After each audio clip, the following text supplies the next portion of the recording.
седечкиот начин на живот дополнително влијае на тоа нашиот организам да не може да функционира како што треба и да дојдеме до ситуација на стврста столица. Така да е корисно да имаме соодветни активности, барем 30 на минутно движење во текот на секој ден или друг тип на вежби.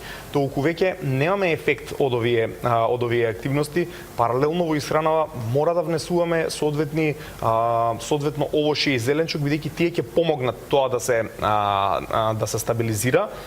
И на крајот почнуваме со соодветни терапевтски можности. Прва работа која што секако можеме да ја дискутираме во ваква ситуација се одредени природни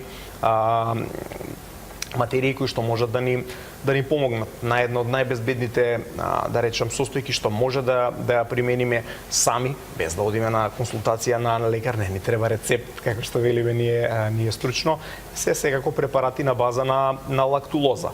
Тоа е една опција која што е доста безбедна во смисла на тоа да не предизвикува некои тегоби, несакани ефекти, а е ефикасна. Ја привлекува водата, столицата ја прави, ја омекнува, да речем, или овозможува да бидеме да се однесуваме нормално.